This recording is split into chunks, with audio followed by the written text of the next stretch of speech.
Coming up on Mountain News at 5:30, a mayor and town recorder are arrested on numerous charges in West Virginia. We'll tell you why. Plus, Texas education officials have a final vote on whether to allow Bible-infused lessons in public schools. And the snow is out of eastern Kentucky. We'll go over the snowfall totals coming up in a few minutes. Dedicated to southern and eastern Kentucky, this is WYMT Mountain News at 5:30. Good evening, I'm Steve Hensley. And I'm Neil Middleton. Two city officials in Wayne County, West Virginia were arrested on several charges, including embezzlement. Joetta Hatfield is the mayor of Fort Gay and Sheila Bowen is the town recorder. They were arraigned in magistrate court today. According to criminal complaints filed, the charges stem from their work for the town of Fort Gay in incidents dating back to 2019. Governor Beshear announced additional funding for the disaster recovery program today. The Perry County Fiscal Court will receive $3.8 million to extend sewer service on Kentucky Highway 28. It will stretch from Haddock Fork to Kentucky 15 in Hazard. Perry County also receives $9.8 million to provide sewer service to homes in the Wendell Ford Airport area, and the city of Jackson will get $13 million to build a new wastewater treatment plant.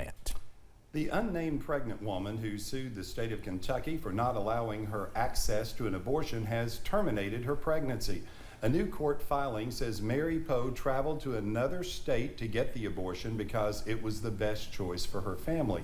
Attorneys for Poe say she is continuing with her lawsuit alongside the ACLU, saying that Poe satisfied Kentucky's constitutional standing requirements at the time of the filing when she was pregnant and seeking abortion care. Attorney General Russell Coleman is calling on Congress to protect children from harm on the internet. Coleman and 30 attorneys general are calling for passage of the bipartisan Kids Online Safety Act before the end of the year. Some of the provisions include addiction prevention, allowing young users to disable manipulative design features, and parental empowerment, which would provide parents with tools to identify harmful behaviors. In Louisville, a demolition worker who was rescued after being trapped for more than 8 hours is now at home recovering. The man, who is yet to be identified, was trapped for hours last week after he fell at a demolition site in downtown Louisville. In a new update, the family says he is back home after spending a couple of days at the hospital, and that was just a precaution. The family says he is recovering.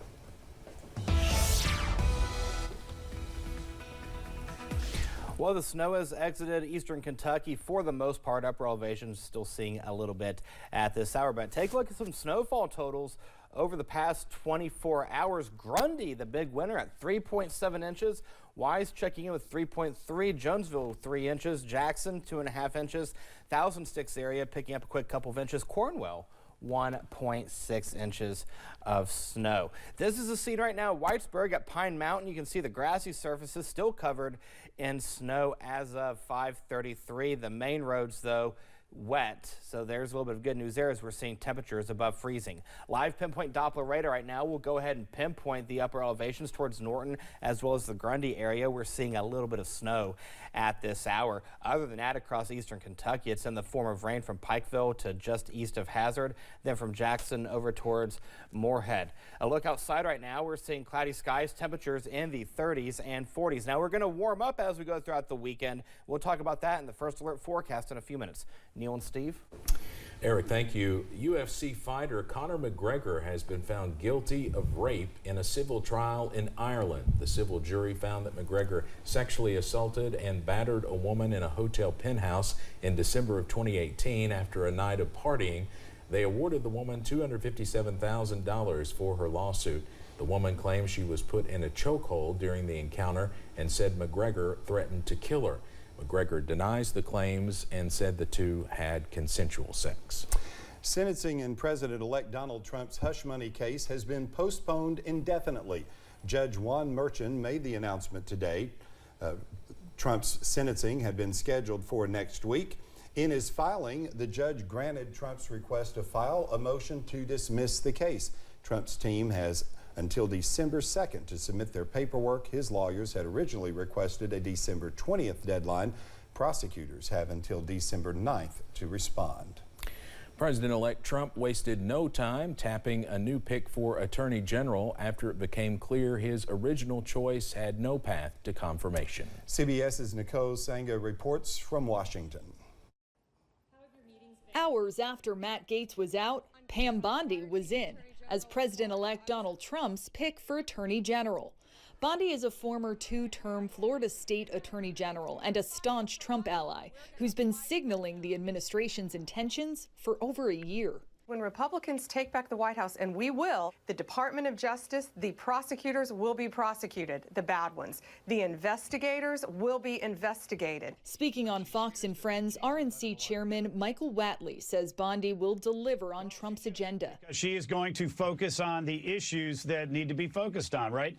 We need a safer communities. We need a safer country. She is going to be able to deliver that. We cannot go through what we have over the last 8 years with the weaponization of justice that we've seen with all of the attempts to go after Donald Trump. Bondi has received a wave of support from Republican senators who were wary of the sexual misconduct investigation swirling around Gaetz.